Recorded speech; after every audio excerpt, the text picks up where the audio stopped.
In this episode, I'm speaking with Sufi mystic Shaykh Burhanuddin Herman. Shaykh Burhanuddin went through classic Sufi training for over 35 years under direct guidance of his master, Shaykh Nazim al Haqqani, one of the most respected Sufi masters of our times. In this interview, Shaykh Burhanuddin talks about the main goals, principles, and practices of the Sufi path, his relationship with his master, how Sufi meditation retreats look like, and the importance of consistent spiritual practice. He also talks about some of the main challenges present in the spiritual path and gives advice on how to overcome them. Now, without further ado, Shaykh Burhanuddin Herman. Hi Shaykh, welcome to the Inner Craft podcast. Thanks for being here. Thank you so much. Thank you, Shaykh. I've already shared a little bit of your background with the audience, and something that really struck me was how in your early years you practice and explore different traditions and different paths before you go to Sufism. So I'm curious, what caught your attention about Sufism? What made it special so that you decided to make it your spiritual path? Well, it happened that I was hitchhiking in a very rainy day, and it was actually really flooding. Yeah, it was not a little rain; it was really flooding. And finally, there came a little beetle. I couldn't see because of the rain who was inside. The door just opened, and there was a strong voice and telling me to come in. Went in, and I was so happy that I was inside the car, and not in the rain anymore. Even so, it was summer, so it wasn't really freezing cold, but it was very unpleasant at that moment. And I find myself with a man sitting with a big black turban in the car and doesn't say a word first. Yeah. And so we have like a 10 minutes of silence, or maybe longer. And then he was asking me if I love my mother. Yeah. And in that moment, actually, because I was very young, I was 18 years old, there were some difficulties I had with my mother. Not really big difficulties, but this typical saying that you may not feel understood really completely, or different views about some things, not heavy stuff. And so I'm telling him these things, and he says, I only hear from you me, yeah. Why don't you say Allah? Yeah. And I was like, what? What? That guy, what is he asking, yeah? And I said, why should I say Allah? I'm not even sure God exists, I said to him at that time, And he kept quiet again, yeah. And then we made a halt in a petrol station, where they had a coffee shop, yes. And at that time in Germany, there was no smoking, prohibition in the restaurants. Like nowadays, everywhere there is a very strict smoking prohibition. So because of the rain, everyone was inside, and all the smokers too, and it was like more likely to a gas chamber than really a normal kind of place now. And so we are sitting there, and he looks at me. He had this very strong presence, and I say to him, I can't stand the smoke. I think I really have to go out. And he said, stay, breathe deep in, because it is the best air you have. And I say, how is it the best air? And he said, well, it is the air you have, so it's the best one. Yeah, take a breath. Yeah. Take a breath. And then he was having a picture from a little photograph like this size, from his sheikh, from his master. And he was pushing it over to me and said, have a look. Yeah. So I had a look, and he was a very strong master, you can say, very strong sheikh. And something in me got really touched by him, you know. And then he was talking a bit about his relationship with the sheikh and so on. And that was the first time that I came in contact. And I found him very fascinating because he did not talk to me like he would not talk answering my questions, but he would say different things. But somehow there was a strong, intimate connection, you know. And in the next week, I went to his place and I knocked the door. He was living in an old house in the middle of town, yeah, on below the roof, and no elevator. So it took me really a while to come up there. And I knocked the door, and he came and didn't open the door, but was speaking with his loud voice behind the door and asking me, "Who is there?" And I said, "It's me, the one that you took from the highway, you know." And he said, "What do you want?" And I said, "Well, I have some questions." Yeah. And he said, "You want to steal my time?" And I said, no, I don't want to steal your time. I just have some questions. And he said, "Okay, if you don't steal my time, you have to be my guest. That means you need to eat something. So I will make 3 breads for you. And if you eat all of them, then you can put some questions to me. If that is fine for you, you can enter." And I said, "Well, okay, then I eat 3 breads now." What I didn't know is that the breads he offered me literally were like this size, honestly. Yeah. You know, the really biggest bread you can imagine, you know. And so he was putting the butter on the bread, you know, he was putting the marmalade on the bread. And to eat 1 bread already was quite an effort, you can say. To eat 3 was almost mission impossible, you know. So I was like chewing the bread, you know, and chewing it. And he was living in a room that had 1 mattress, which was very thin. And it was a mattress that was coming from the desert, yeah, from the Tuaregs. So there is a kind of leather thing over it, yeah, very hard. And he used a kind of brick almost as a cushion. Yeah, it looked like a brick, more or less. And that was the whole furniture. Yeah, there was a book next to this bed, what you could call his bed, and there was a table with 2 chairs where we sat, and that was the room, you know. So very existential, let's say, you know. And he was not a talker, yeah? So he often was just quiet for many minutes, and that challenged me a lot. Yeah? And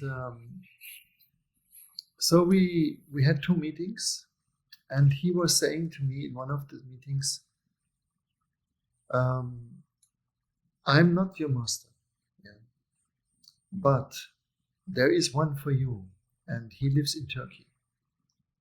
And so I made my way to Turkey, but I couldn't find really anybody because he didn't tell me exactly where he would live. Yeah. Now it's silent. Yeah. On your side, good. So finally, it happened that I met another man that was also connected to his sheikh, yeah, and both of them passed away now. And this man, he was in contact with my sheikh, with Maulana Sheikh, Shaykh Nazim. And he asked me one time if I could host him in Freiburg. And I said, yes, of course, welcome. Yeah. And when I met my Shaykh, we met basically as a first contact on the street. And that, what I said also in the other interviews, was a life-changing meeting, because I fainted in front of him when I came closer to him. And from that moment on, you can say that he took my life. It was not my choice, it was not that I wanted to enter in Islam or that I wanted to enter in this tradition, It was just so overwhelming, that I had no other thought. I had no other choice. It was choiceless. I can say Maulana took me like Jesus would have taken his disciples, He would walk along the beach and he would meet this fisherman and he would say to them, come, right? This is how it is reported to us. And it is told that they dropped the fisher nets, and followed him. And in a very similar way, that happened to me.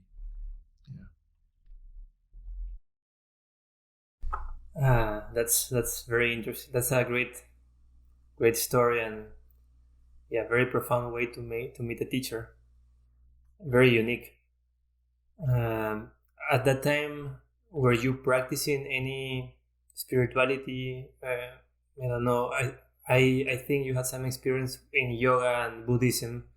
I was always practicing something since I was very young. And at that time, I was still in Buddhism. And I was doing these meditations which they practice there in the Karmapa line, and Awesome. Thanks for sharing that. And just going a little bit deeper in what Sufism is. So you met your Shaykh. What was the sort of practice or training that you started going with him after meeting him? Well, the first thing he told me is to stop everything which had to do with music, because I was actually intending to become a musician. And he said, "This is it for you now? There is no music. You don't play the instrument, you don't touch it anymore, you don't listen to anything, you don't watch any movies, you don't hear radio, you don't hear any records. And if there is any kind of sound on the street coming from a shop or whatever, you don't enter in such a shop, or you leave when something starts."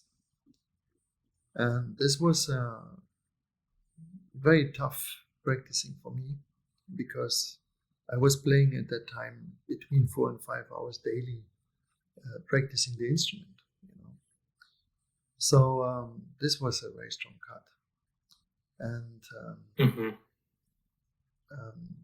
and then there are prayers, that you are supposed to practice, beside the 5 ritual prayers that are common for every Muslim. And then there in Sufism we work a lot with mantras, which we call zikr. So you receive a program of different mantras. In Sufism we do not follow just one usually, but there is a kind of mix of mantras, of zikr. And this is what I practiced. Right? And why do you think your Shaykh told you to stop engaging in music and engaging in music? Does it have something to do with sensual gratification and trying to not overload your senses and try to get pleasure from that, so that there's room for something else? I think that's a concept common in many traditions, but is it related to that as well?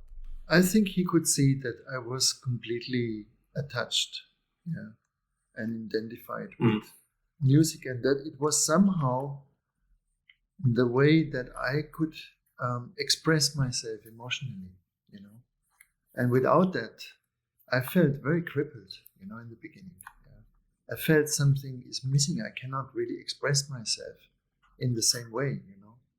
So it was really experiencing myself in a new way, you know, without any gadgets, which we would say, for example, today this would be the computer, which wasn't that time, you know, or our phones, our mobiles. Yeah, it was a purification, you know, process of purification. At what point did you engage with music again? Because I know that you are currently doing music. Right. Well, after 5 years, he called me and he asked me if I wasn't a musician, you know, pretending that he forgot me. And so I was laughing at him and said, "Yeah, I have been a musician, but that's gone, you know." And he said, "No, it's not gone. You start again. But this time," he said, "you don't follow your ego. Yeah? You make it out of your heart." Yeah. Wow. And then when you engage again, how was the experience for you? Basically, before it seems that it was an ego-based, you know, attachment to music. How was it afterwards? It wasn't easy to start again, actually. First of all, there was technologically things had changed a bit, you know, and I didn't really know what to do because I used to have a partner, yeah, who had passed away because he went into drugs and that didn't work out well for him. And so I was on my own and I was having 10% left of the capacity on the instrument that I used to have. So I didn't really know first what to do. But then I came in contact with another brother, and we found a big love for each other in music. And with his help and his knowledge also about technology, that he had much more than me, we could make a record. Yeah? And it was and is still, I think, one of the best things I actually did until now. Yeah. Thanks for sharing that. It's very interesting to hear that even music, which is usually seen and considered as something very pure, can be an object of attachment and can be detrimental to the spiritual path. But I totally understand it. Would you mind, Sheikh, talking a little bit more about Sufism, sort of, you know, like an overview for all of us who haven't been exposed to it before? Talk about maybe the main goals, if there are goals, or usually in these contemplative traditions, some type of awakening, maybe with other words, can be defined as the goal or at least the direction of the path. So could you talk a little bit about that in the view of Sufism?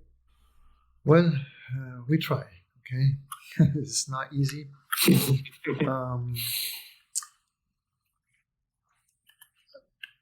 I would say Sufism is a super science, yeah. And whatever it touches, yeah, it is like bringing it to the height of expression of what it can be. So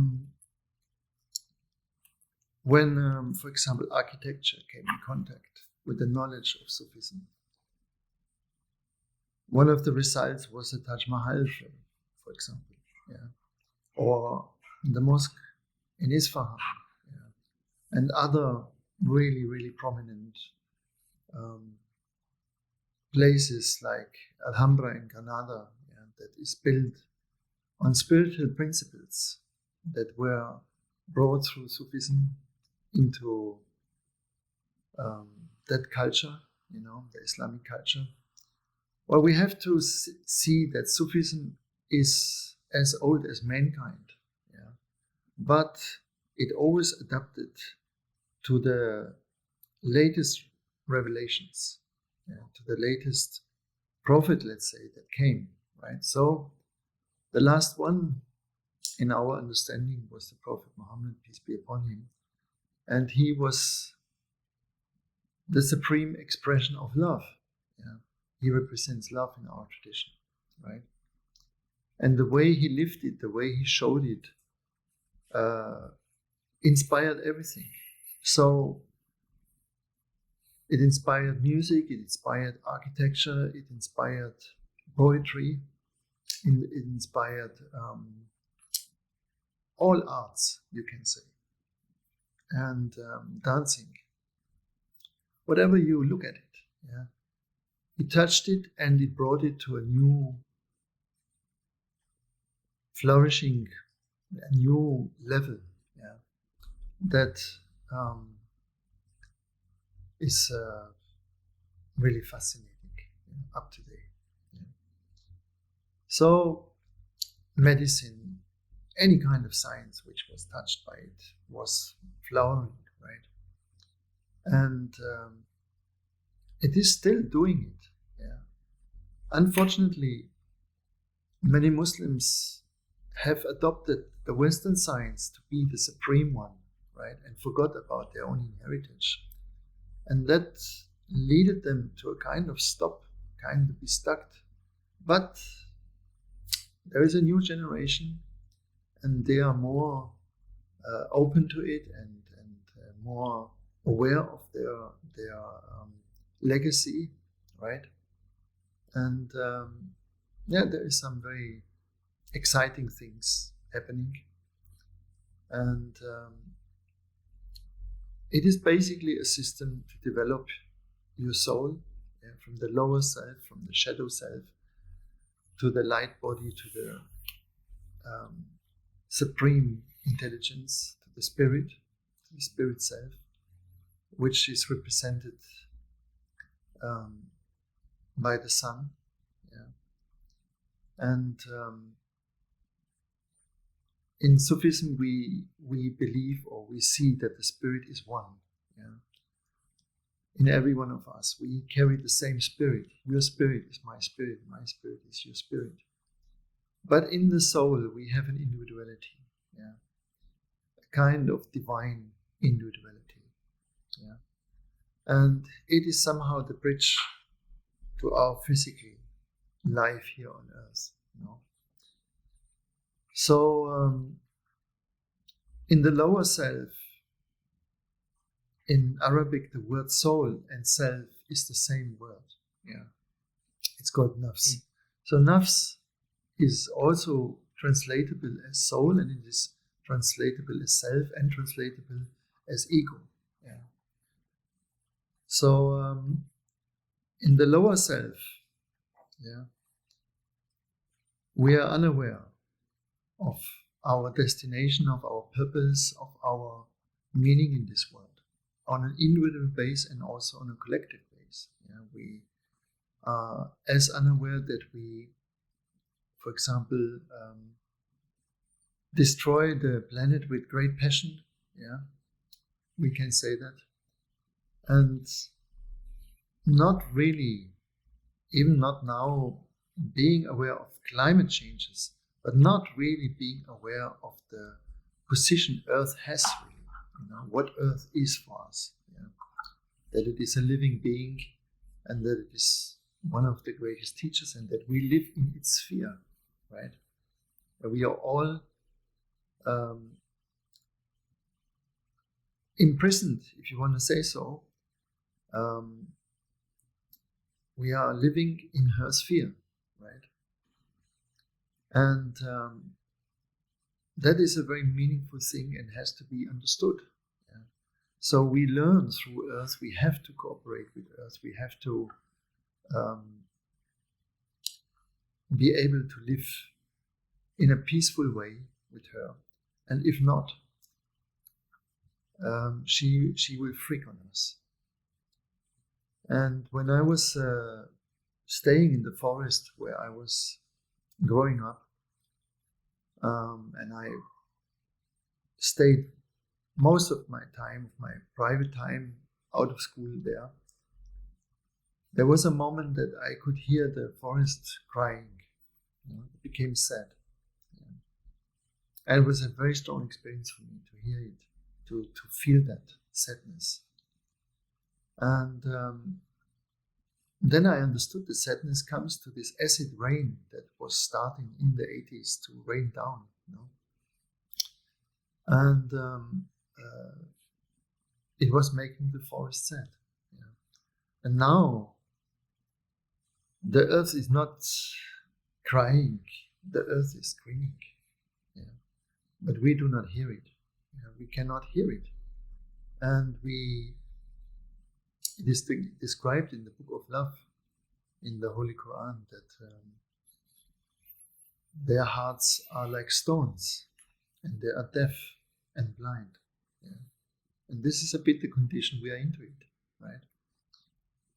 We have intelligence, but we cannot use it up to now really for our own benefit. Everything we invented has always terrible side effects on us, and on our environment, right? And this has to change. If we do not learn to develop a technology which is suitable for us and suitable for Earth, then we will face what we have to face. I mean, we are in the middle of it, and we are going to face hard situations. There's not a question that happens. It is happening already, and it will happen stronger and stronger if we don't wake up. So that's part of a consequence of actions derived from the first naf, right? Where we are not very aware of our actions, and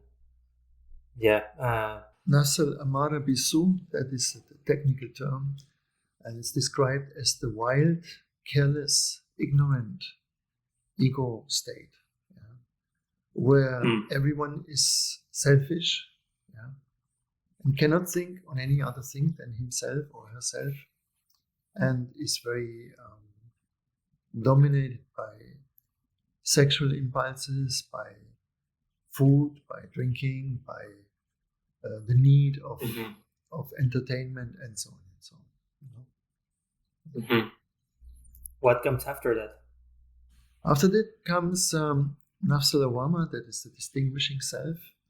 That is the self which feels that there is a higher purpose for it, that there is something that you have to understand in your life. You have to fulfill, you feel a kind of call, to look beyond the material world.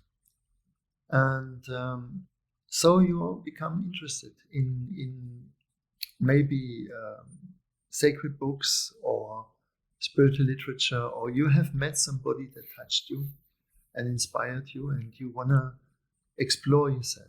That is a moment where you want to turn inward. Maybe not more inward than outward, but you want to turn inward, right?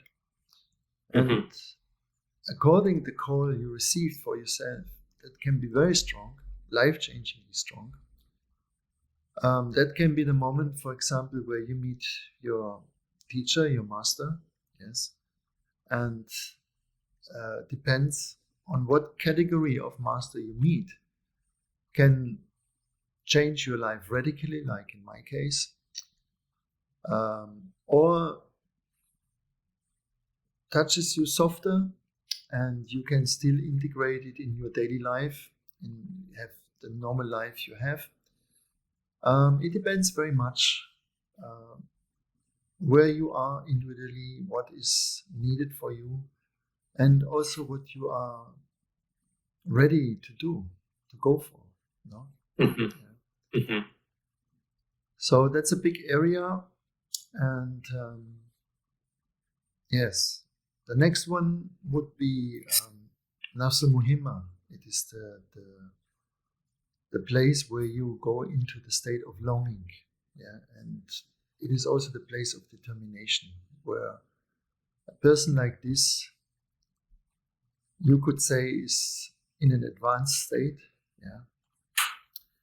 That means for a person like this, it is clear that the spiritual practicing has the first place in their life. Yeah. It is what we could call a devoted person, a devotee, or a disciple, yeah, rather than just a student. And devotes his life and every aspect of his life or her life in this direction, yeah, in his spiritual direction. The authority that is given to the master is absolute. Yeah.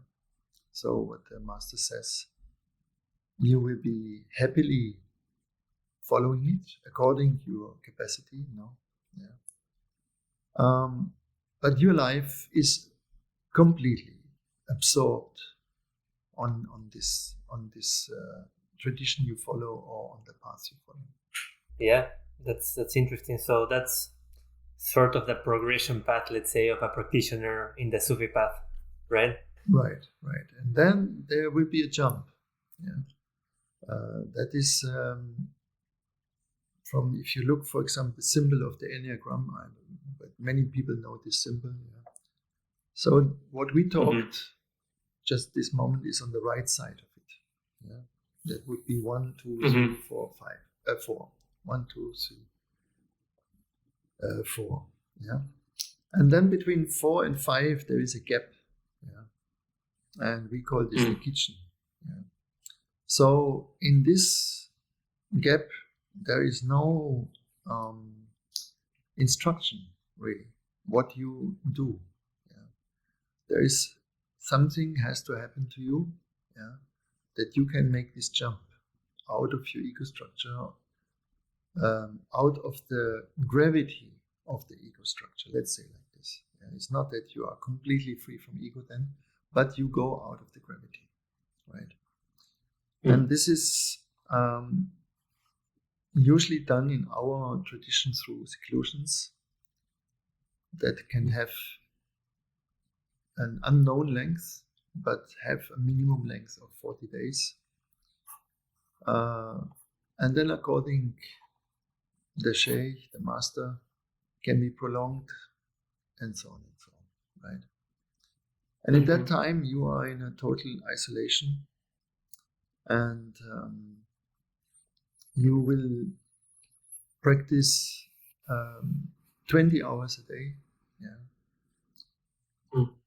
Very strong practicings, you know, that includes all kinds of exercises, also physical exercises.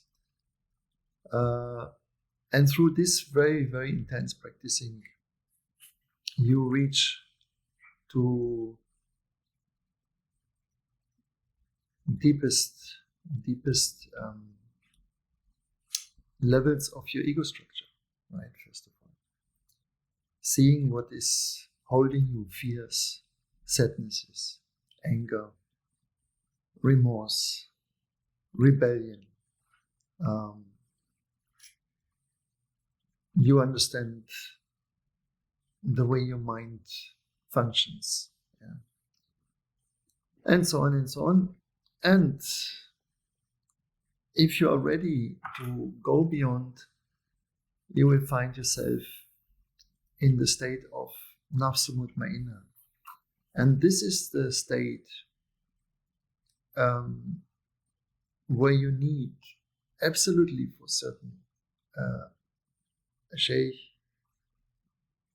and a real master that knows, yeah, because this is the part of evolution. The first one, we call it the part of involution, yeah, which means you basically return, yeah, to what you know already, yeah, to what you have been always knowing, to your real self, let's say.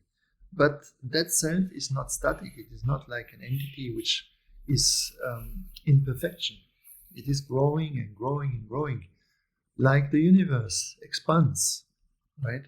Why does it expand? Because there is an infinite consciousness behind it, yeah, that expands, that also keeps on expanding.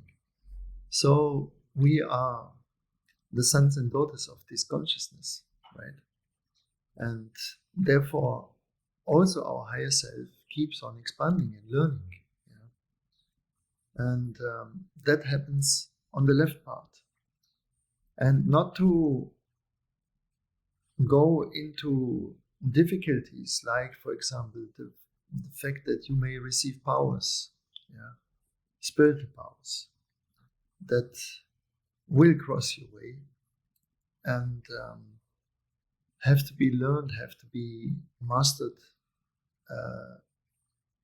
Otherwise, they will destroy you and they will harm you and others. So we can say, in the right side, you have a possibility to reach by your own, to a certain point. But to make the jump,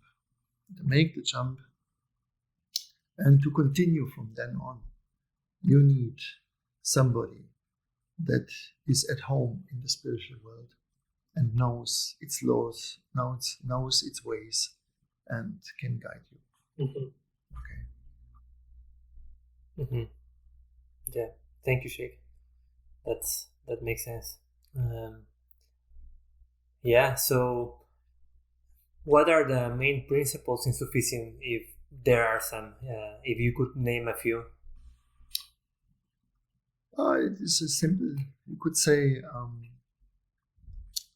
the first one, I would say purity.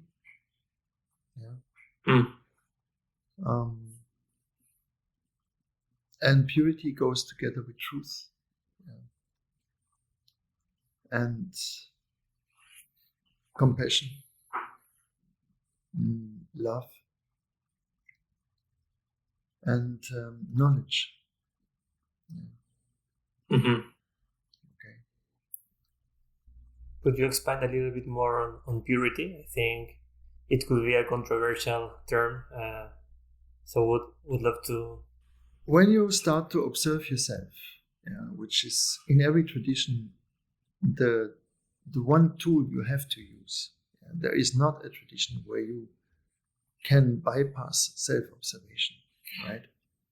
So self-observation means that you go into a certain distance with your lower self, and you find the observer in you. You notice that there is an observer, right? Who can observe your thoughts, who can observe your emotions, who can observe your body, and you start to observe yourself, right? And then you will find patterns that are harmful for you, that they actually sabotage your life, sabotage your happiness, sabotage your development, to develop your life, to have a successful relationship, to have a successful career, and so on and so on. And then you learn to see that and replace it with a better pattern, with a pure pattern in that sense. For example, purity means more or less that you sacrifice harmful behaviors, toxic behaviors. So when you, for example, just look at it at the physical level, we try to purify our physical life. We do not drink things that are harmful. We do not eat things that are harmful. We do not exhaust our body to the extreme. We take care. We take care, and so we try to eat as pure as possible. That is represented in what you call biological or ecological food. Food that is not poisoned. That is pure. We try to drink pure water as much as possible, and we try to breathe in the best way possible, and the best quality of air that is available for us. So on the physical level, it's very easy to understand. The emotional level, you purify yourself from pride, from self-importance, from envy, from jealousy, from traumas, very important, from the wound system Mm-hmm. that we all are bringing with us when we come in this world. Mm-hmm. And on the mind level, you understand that there is a troubled mind, which is an analytical mind, which is helpful to live and become practical in certain things, but it's not helpful to answer your life questions, for example, or to guide you in your relationships, for example. So you understand that nature of that mind, and you try to purify your mind. And that means you stop talking, thinking behind the back of people. You practice strictly the truth. And if you find that you have some unconscious lying going on, you try to stop it when you realize it, right? You try to be in a high ethic, so you don't harm anyone by speech.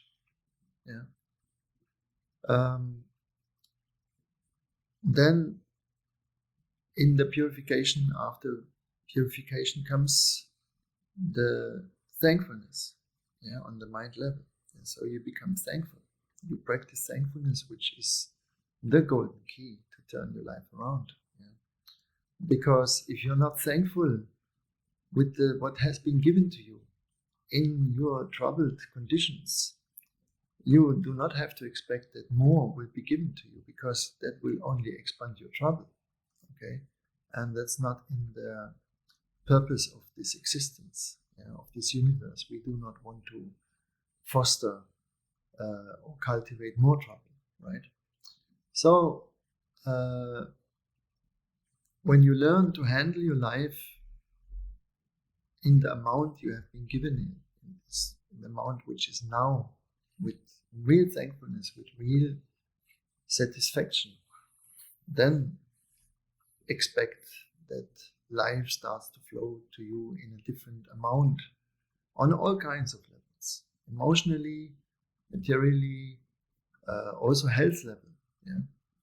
So then at the next level you will come into celebration, that you live almost on the edge of ecstasy, you can say. You are coming in very ecstatic states, and you have to learn to handle that, because otherwise people may think that you are more cuckoo than really walking and be useful on this planet. So there can be times where you need to adapt, where you need to learn to adapt, because it's not all, like in departments, now you're here and then you're here and then you're here. It is very fluctuating, and you can, when you come into new areas of perception, that can be very, very, very driving you out of your usual world and of your usual way to control yourself. And there can happen that you need a time where you adapt again, and you learn to handle these states. Yes. You've mentioned several times now the different practices like prayers or mantras, or even the practice of thankfulness throughout the day. Could you talk a little bit more about the importance of practicing in Sufism, and maybe also talk a little bit more about these practices? That's another name for Sufi, which we usually don't call each other Sufis, but we call each other dervishes. Dervish is a Persian word. It means a person who sits on the threshold. So he has one foot in heaven and one foot on earth. And he sits in the middle of it. And dervish also has this aspect of poverty, or a person who is detached from worldly matters, right? Doesn't mean that you have to be poor, but you are detached. You are dervish. You are. The world doesn't mean much to you. You are not looking for attachment. So a dervish practice is really round the clock. There is not a moment where he does not practice. There is this ritual prayers, there is this zikr, but the zikr on the higher levels of practicing goes around the clock. It's permanent. Yeah. So you are all the time in recitation of something. Then there is breathing and the connection with breath to the mantras. Then there is the practicing on the energetic body, on sounds. So all these things, they come more and more and more in your life. Yeah. And at the same time, we encourage people to have a professional life and to have a family life as well. So this is, of course, not easy. So you need really to develop a very good time management. That is another thing. Yeah. And for this reason, we divide our day in 5 parts. Yeah.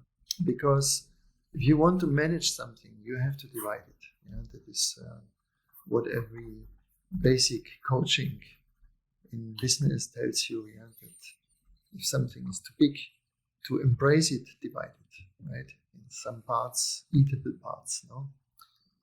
So this is what we do in synchronicity with the sun, with the solar system, you can say, yeah, with the moon, but with the moon and the sun, first of all, because these are the 2 planets that are visible for us, the strongest, and that are the most important also for our emotional life, for our life on earth, for our way we handle our life. Yeah? When we have these 2 planets close, and when we know what they are, what they do with us,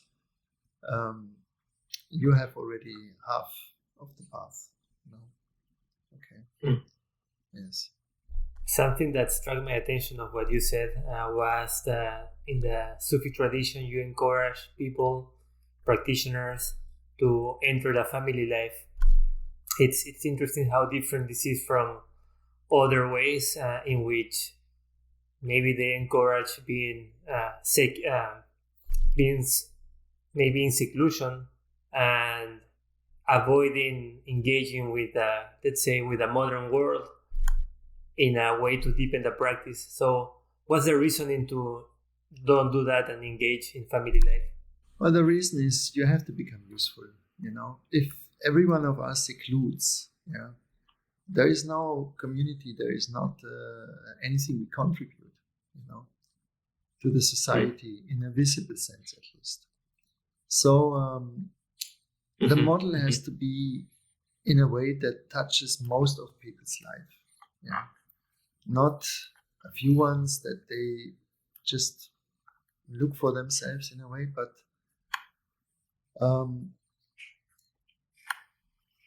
through your lifestyle, you contribute to your community. Yeah.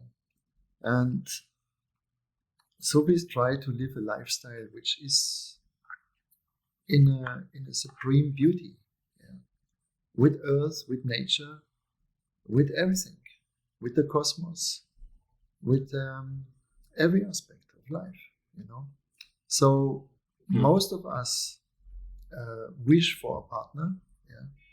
And if we do that in the right way, the partner is actually the rocket. Yeah, you benefit enormously. I mean, look at yourself. You're married, and you know exactly that your wife is a very, very strong mirror for you. Yeah. So what she says to you will hit you, right? And if she says to you, my dear Andres, you are a little bit too much busy with your business and you are neglecting the family, yeah, or you're neglecting me, then you better listen, yeah, because she's your Venus, and Venus is responsible for your beauty and for your success in your life. Yeah? So happy wife, happy home. Yeah? Happy home, happy man. Yeah. Yeah? Happy man, happy business. You know? Yeah. And so she can be your accelerator. Yeah. And holds you also on the point to really devote. You know, because to carry a family is not easy. Yeah, it is much more difficult. Yeah, alone, if you have the tendency to be alone, you know, then this is very comfortable. You know, yeah, you have no woman that bothers you. You have nobody that you are with yourself, and this is not difficult on a certain point to be with yourself, but it is a challenge to be with others. Yeah, and this is what we see. We have to learn on earth to become a community of peaceful people. Yeah, not that we stay on and keep on killing each other through thousands of years and the next thousands of years. That is not really what we are looking for, right? So it has to happen in your life. Thank you, Shaykh. That makes sense. Thanks, Shaykh. I think something you said about practicing not only for oneself but to be useful for others reminded me also of the way that you're teaching nowadays. It seems that you are not only drawing from Sufi teachings but also from other methods. I frequently hear you talking about the fourth way and Gurdjieff, or just teachings of psychology and other modern disciplines. So what's your reasoning to draw from all of these traditions instead of just using Sufism as the main one, as the only one? Sorry. If you say just Sufism, you know, Sufism is by default has its intention to look everywhere and to see what's beneficial. Yeah? And whenever something is beneficial, you know, we grab it and we make it ours. Okay, so why we should not do that? You know, I mean, if someone has made a beautiful inspiration or beautiful music or beautiful furniture or whatever, I'm not gonna say to that person, "Oh, you have the wrong religion, or you have no religion, or you have no path, whatever. That's useless for us." No. What is benefiting us and others according to principles, we look into it. Yeah. We take it. We take it. We are happy to take it. Yeah. We're not proud to say we know all. Yeah. Or we know all better. Yeah. No. Yeah. No, we consider ourselves to be the last. Yeah. So anyone who has to teach something, please come and teach us. Yeah. And that is how Sufism developed. Yeah. So we came in contact with Tao people, with yogis, with Sikhs, with any kind of tradition. Yeah. And this is what makes Sufism so rich and so unique. Right. Yeah, that's a great approach. In my view at least. I've also heard you about concepts such as single player mode, multiplayer mode, or no player mode. Could you talk a little bit about this? These are describing the three states usually people live their life, where we can say the great majority lives in the multiplayer mode. That is the way of life that you make circumstances and others responsible for the way you feel and think. No, starting with your parents, starting with all kinds of accusations. Yeah, that we live permanently in a world of accusations. No, blaming the other. Yeah. Looking to the other and saying the other is the reason of my unhappiness. Yeah? My wrong birth in the wrong family is the reason of all my trouble. Yeah?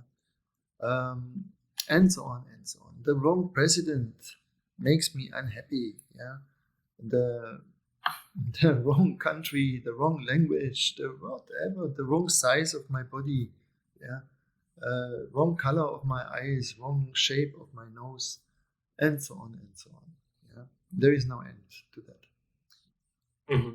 While in the single player mode, you understand you are the creator of your own life, yeah, of your own emotions, of your own thoughts.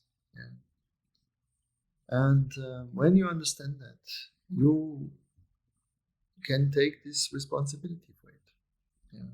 And the more responsibility you take, the more you can start to act instead of reacting. Yeah. And the no player mode describes a life where you are neither acting nor reacting, but you're listening. You are listening to the higher orders if you are in contact with, and you follow. Yeah, you become a servant. Mm-hmm. Yeah, that is just in service. Mm-hmm. Yeah, I find that a very useful framework. I think it's very easy for anybody to understand, even people with no experience, who are just a little bit interested in these things. Yeah. What about some child?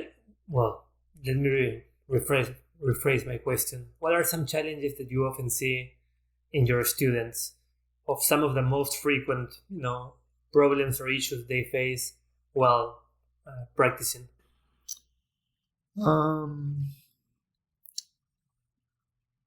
The main hindrances usually I think people face is in their wounds, that they live their life through their wounds, that they don't know what they are and how to handle them. So traumas, you can say, that they received, not because their parents were especially bad, but to be traumatized, especially when we are very small children, is almost unavoidable.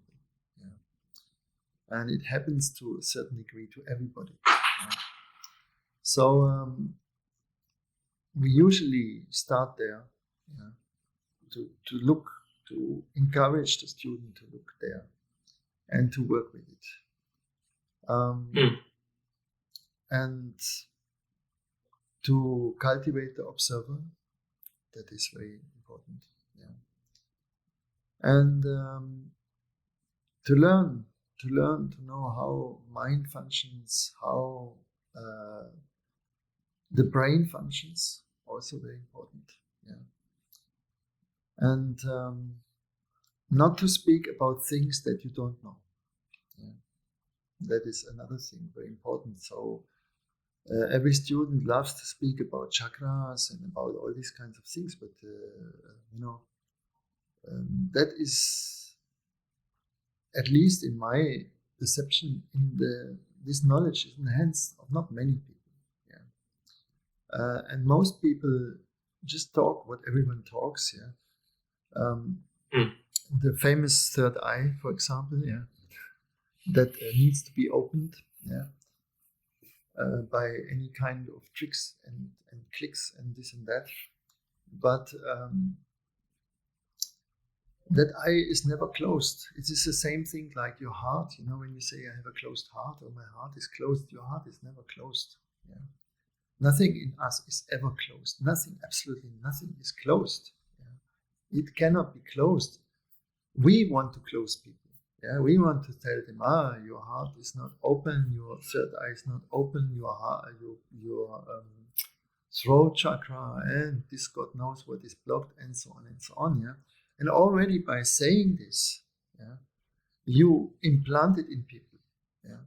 You implant it because you use their difficulties to develop a theory which gives them power. So they can come up and say, I show you now how you open this and open that and open this and open that. And then they find a little bit here more energy, or a little bit more warmth here, or more that. Well, that is not really the truth. Yeah, you see, things open by themselves. Yeah, they open exactly the way you start to purify yourself and to become straight and as much egoless and humble as possible.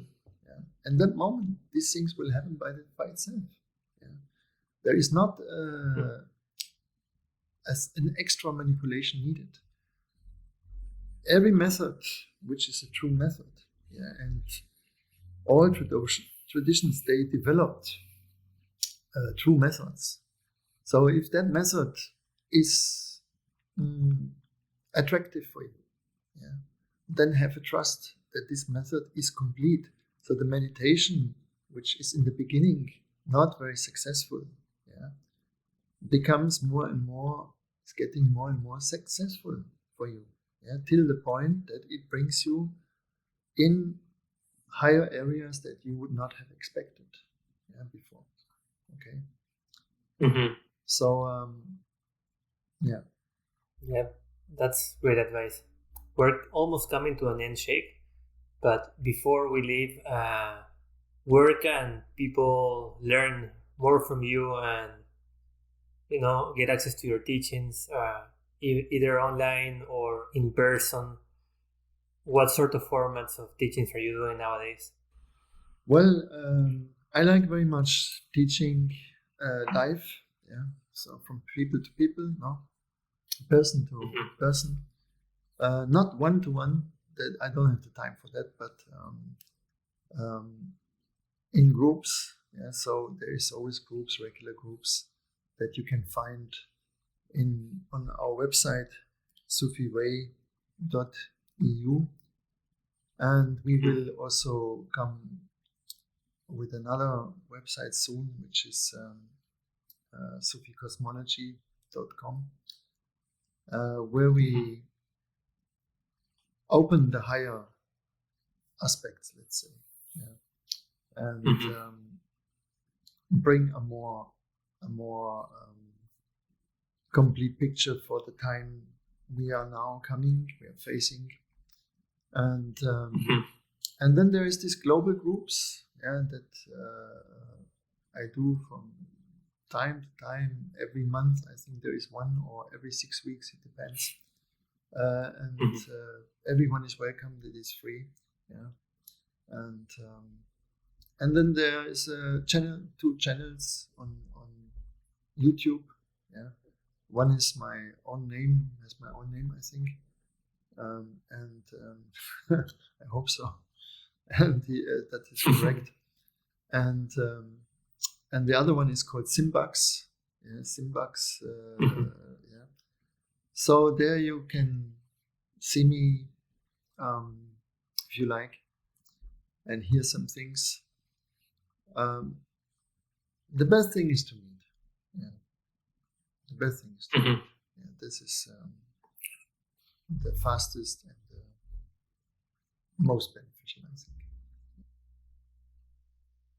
Sounds good. I will be sharing all the links you mentioned on the podcast website. I guess one last question out of curiosity just came up right now to my mind. Are you doing periods of seclusion? You mentioned before that those were sort of part of the path as well. Periods of, 40 days of intense practice, 20 hours per day, something like that. Are you still doing those type of things? Yes, we are doing it, not 40 days, because 40 days, that is something that can only do a few people. Okay. And we cannot open that to everyone, because we don't want to create a mental house, right? Yeah. So, yeah. But we do up to 10 days, which is already very, very intense. Yeah. And we wanted actually to intensify that before the pandemic situation came. And now let's see how it is possible, yeah. But this is something we definitely want to also continue to do. Yes. Awesome. Sounds good. Well, thank you, Sheikh, so much. This was I enjoyed the conversation very much. Thank you. Thank you very much. And we wish you all the best and success for inner craft, and that people enjoy the work. It's a very beneficial work. And all the best for you, your family, and the best. Thank you. All the best for your family. Thank you, Sheikh.